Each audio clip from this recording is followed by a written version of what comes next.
We continue our study of the Acts of the Apostle, and today we're beginning at the 13th verse of the 25th chapter where we read this.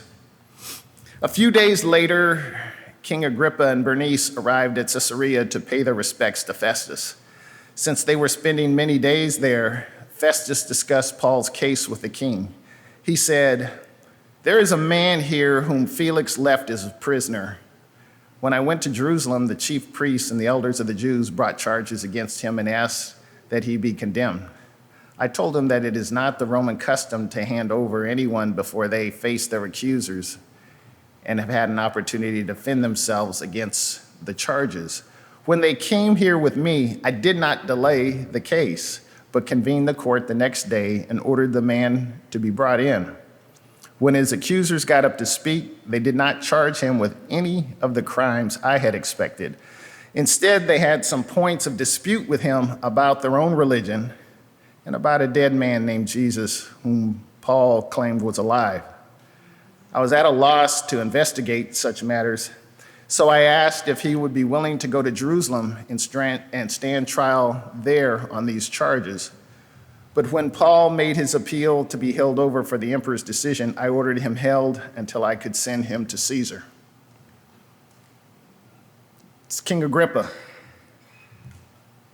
King Agrippa II, the son of the first Agrippa who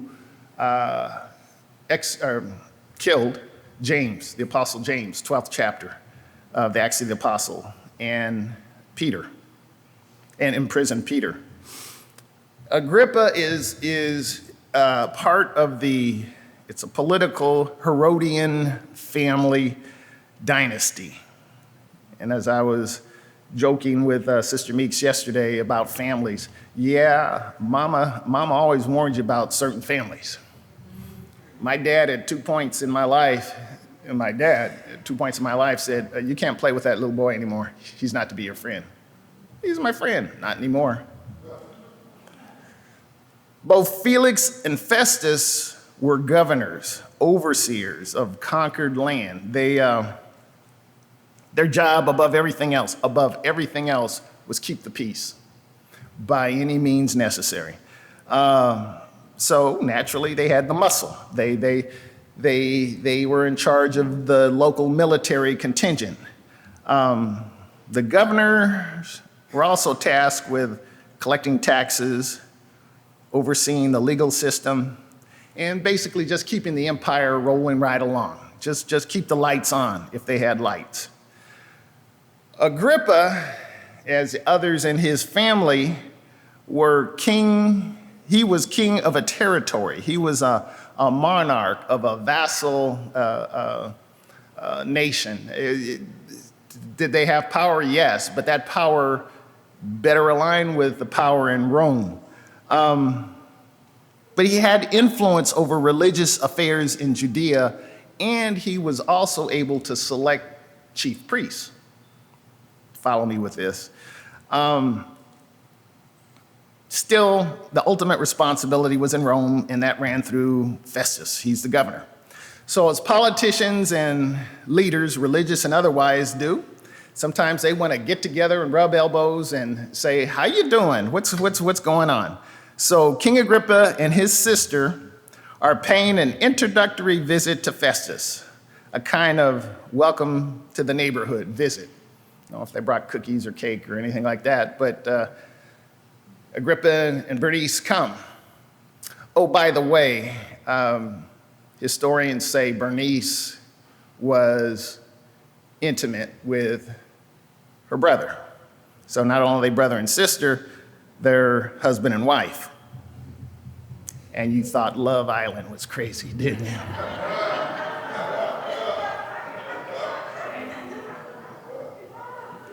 I'm just saying.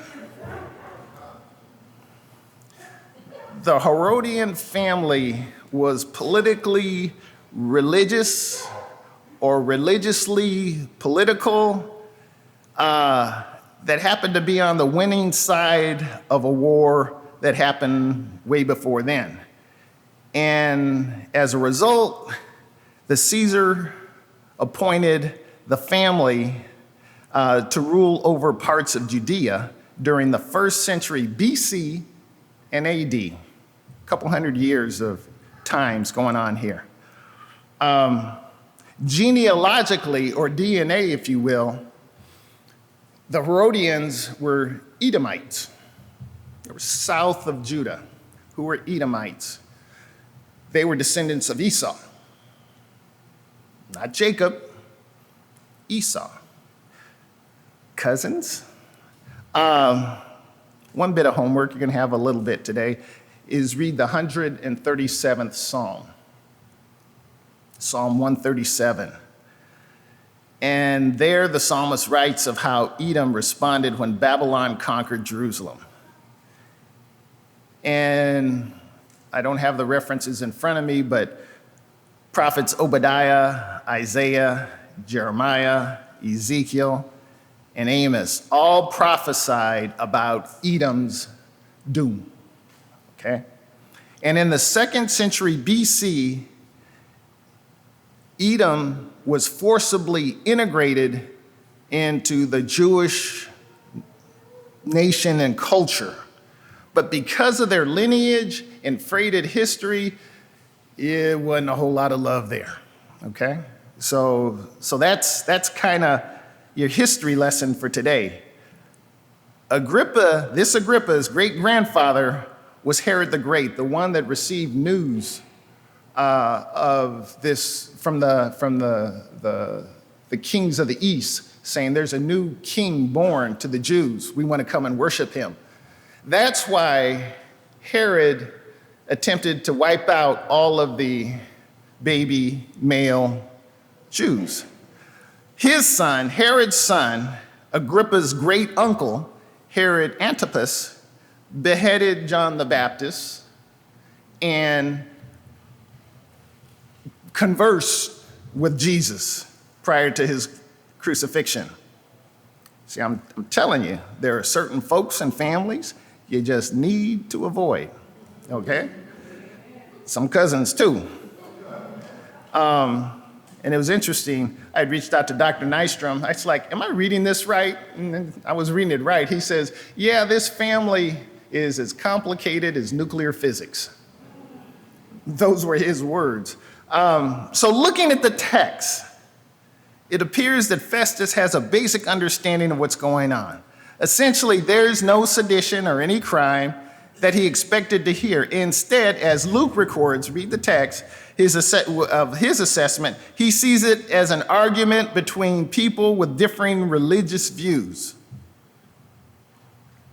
about a dead man named Jesus who Paul claimed was alive.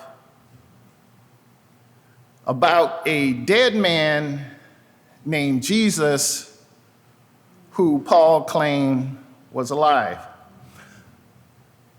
I shared this story before, I share now. A couple times I've had I don't know why it's happened to be my left foot, but I experienced a fracture in my left foot. And I didn't know it was fractured. It wasn't broken, it just hurt.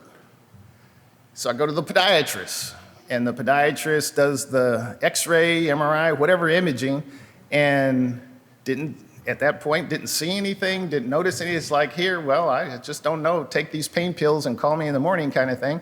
And it didn't get better. So I go back.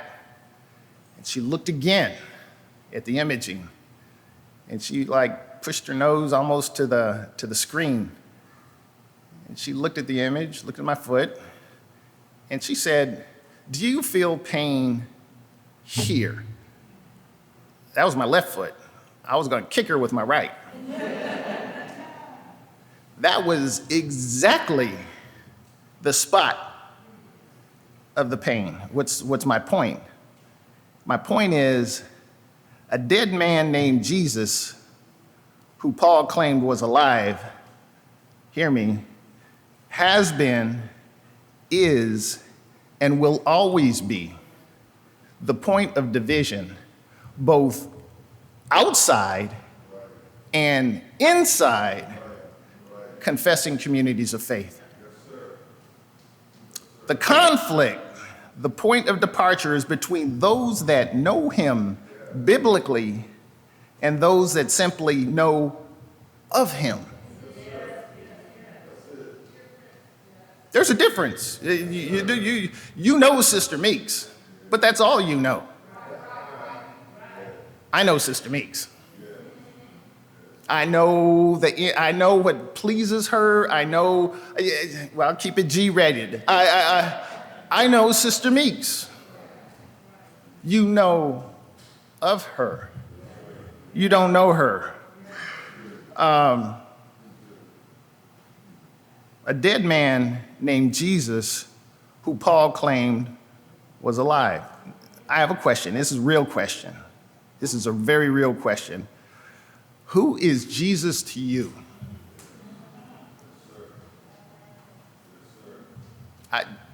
Please answer that in your soul. Who is Jesus to you? See, to us, to me, is he someone that was at one time alive but is now dead spiritually, or is he alive and living in me right here, right now? This Jesus, does he have relevance and reigns right now in my life? Or is it more akin to how we tend to view the Reverend Dr. Martin Luther King Jr.? We create an image of who he was. I don't know him. I've read a lot about him, but that only goes so far. But right now, for most, he gave a speech. He led a bus boycott. He was unfortunately assassinated, and we get to have barbecue on the fourth Monday of January. That's the extent. We know of him and what he did, but we really don't know him. This dead man named Jesus, who Paul claims is alive. This dead man, this is the central point of this whole text, dare I say, of the whole chapter, or dare I say, of the whole Acts of the Apostle, dare I say, of the whole canon. This dead man who is Jesus that Paul claims is alive. Is he, this is horrible English, but it's best I can do. Is he was or is he is in your life? Is he was or is he is?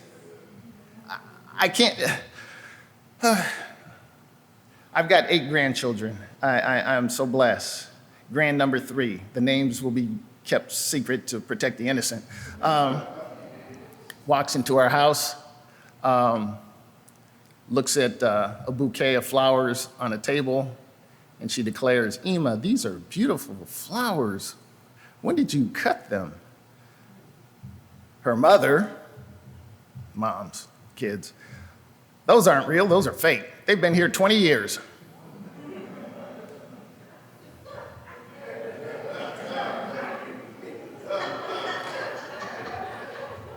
Same flowers.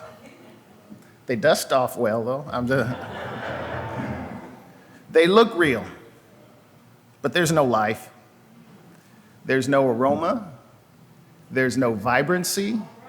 They're plastic. They look real, but they're not real. And it all hinges on and around our understanding of a dead man named Jesus, who Paul claimed was alive. Let me move on. We'll park there later. Verse 22. Then Agrippa said to Festus, "I would like to hear this man myself." He replied, "Tomorrow you will hear him." The next day, Agrippa and Bernice came with great pomp and entered the audience room with high-ranking military officers and the prominent men of the city. At the command of Festus, Paul was brought in. Agrippa wants to hear things himself. Festus obliges, and boom, there you go. See you tomorrow. Luke records that the next day there was quite a party. There was quite a parade. Everybody loves a parade, don't we? In my notes, I say everybody liked to play dress up then. Everybody likes to play dress up now.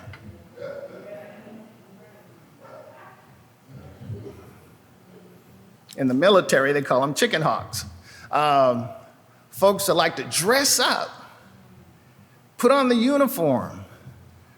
It's like, okay, now we got to get down to business and we've got to wage a war.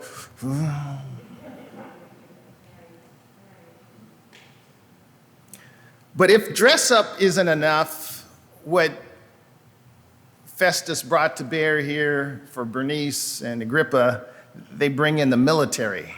It kind of is a flex move. It's like, look, play the music, walk in, ceremony, got the military. What am I saying?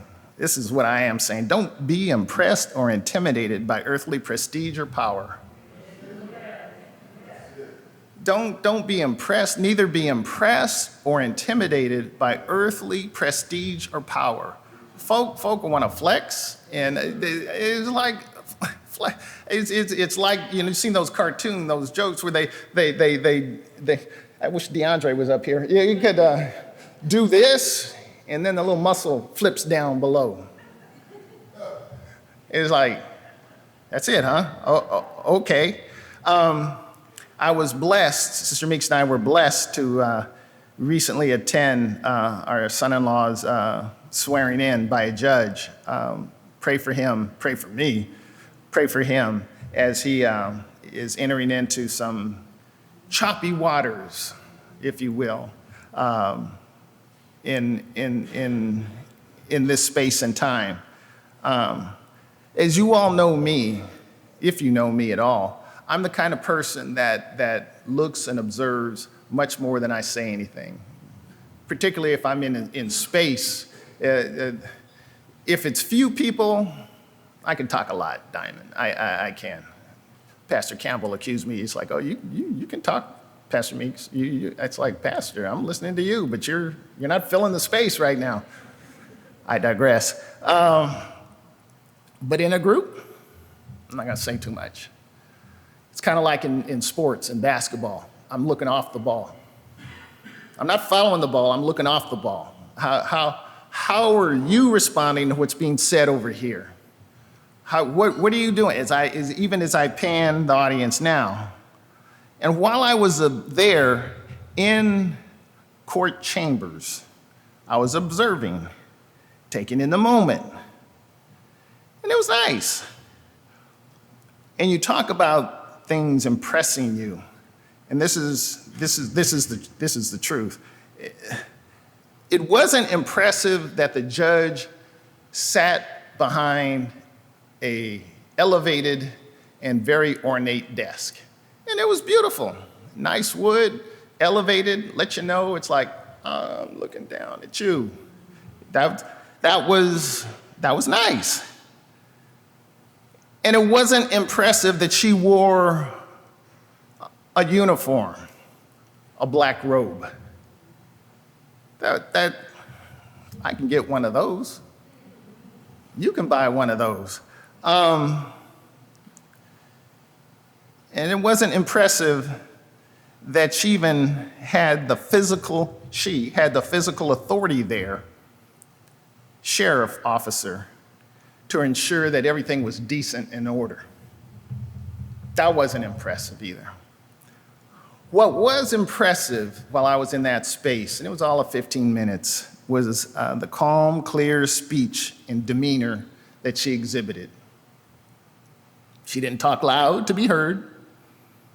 No one had to be reminded that she had the authority, that authority rested with her. And everyone knew who she was. She was the judge. No one had to ask, well, who's in charge? Nor did anyone have to ask, you know what? I don't like how this judge chamber is set up. You know what? I think we should hang a picture of the mayor over here. Or wait. This is the judge's chamber. Why are you trying to change things up? What am I saying? What I'm saying is Agrippa and Bernice came in with great pomp and fanfare in an attempt to underscore, dare I say, intimidate Paul, to let folk know, and maybe not just Paul, but everybody, look, just in case you're all thinking about getting out of order, here's the deal. You see these military guys? They got my back. You know what? I also got administrative authority from Rome. But we know that all authority is of and by God. All authority in sacred spaces and outside of sacred spaces. He grants and he takes away authority. We've seen it. We shared it last week. Paul is not a pawn. He's not some hapless victim. Paul is a willing vessel being used by God to accomplish his will, even in spaces that seem just to be the opposite. Paul didn't do anything wrong. He didn't do anything wrong. The text says that they had nothing to bring against him. Nothing. Well, God, why are you allowing Paul to be in that space? How can I do God's will by being mistreated, taken captive, put on trial, and stuff like that? Well, look at Paul. And we should not be surprised because Jesus warned his followers, and by extension us, Matthew 10. I am sending you out. I referred to this last week. Now I'm printing it out for you. I'm sending you out like sheep among wolves. Therefore, be as shrewd as snakes and as innocent as doves. Be on your guard. You will be handed over to the local councils and be flogged in the synagogues. On my account, you will be brought before the governors and kings as witnesses to them and to the Gentiles. But when they arrest you, do not worry about what to say or how to say it. At that time, you will be given what to say, for it will not be you speaking, but the Spirit of your Father speaking through you. He's speaking to sheep now. Don't everybody take this and run and say, oh, well, that's mine. It's like, are you a sheep or you a goat? It's because of me, Jesus is saying, that these things are occurring. It's because of me. I'll put it another way. Shared this morning with someone. If we are operating in his will and under his authority, you will suffer persecution. If you are operating under his will and under his authority, you will suffer persecution. That's it just is. I'm almost done. Verse 24. Festus said, King Agrippa, and all who are present with us, you see this man, the whole Jewish community has petitioned me about him in Jerusalem and here in Caesarea. What a lie. Shouting that he ought not to live any longer. I found he had done nothing deserving of death, true. But because he made his appeal to the emperor, I decided, no, you didn't. That was decided for you. If you make the appeal, you automatically do not pass go. You go straight to the emperor. I decided to send him to Rome. He's a hot mess. But I have nothing definite to write to his majesty about him. Therefore, I have brought him before all of you, especially before you, King Agrippa. What a brown noser. So that as a result of this investigation, I may have something to write. For I think it is unreasonable to send a prisoner on to Rome without specifying the charges against him. You think?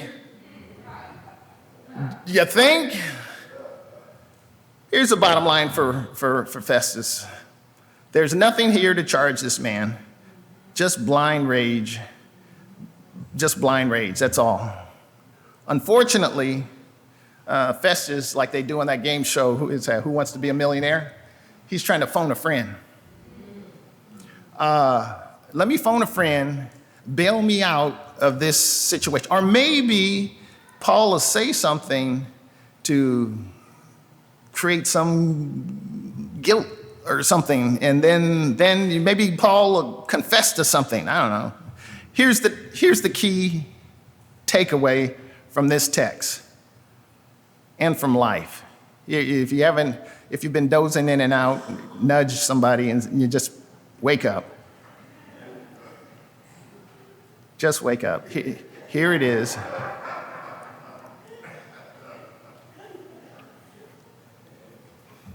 Is she awake? Okay. I know you've been on vacation, Diane, but it's a 3-hour time difference and all that stuff. Here's the key takeaway from the text.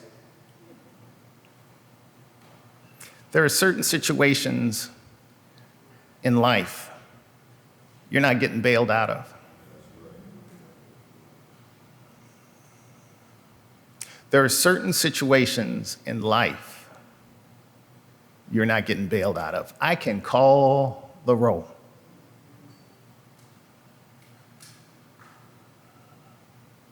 Family breakup. Death of a daughter.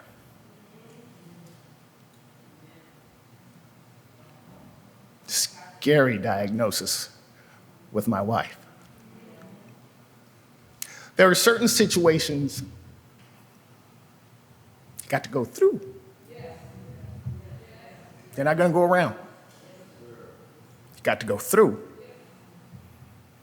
We sing, Lord, don't move that mountain. That's a lie. You want that mountain moved. You want it flat. You want to be able to moonwalk right across it. It's like, give me the strength to climb it. How long will the wicked triumph? Until God says, enough. How long? When God says enough. Not before and not until. It's your last bit of homework. Read the 94th Psalm. Read the 94th Psalm. I could barely get through it. I'm not going to read it, but I could barely get through it even in my private reading. The 94th Psalm. Yeah, the psalmist posits the question in verse 3. How long? How long? But don't miss the concluding verses. I'm not going to spoil that for you. You read how that psalm ends. Our relationship with God, I don't know your spiritual walk. I barely know mine. But our relationship in and with him is not lived out in bubble wrap or in a sealed glass jar. Sierra, Ulysses, we're salt and we're light. What does that mean? You are in the mix. You're in it. You're salt and you're light.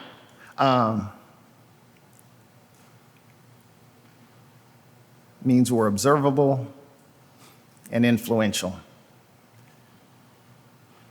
Is our view, is your view, is my view this man named Jesus? Was he alive and still dead? Or was he alive, died for me, risen again, and now standing on the right hand of the Father? Everything hinges on our understanding of that. Who is this dead man named Jesus that Paul says is alive?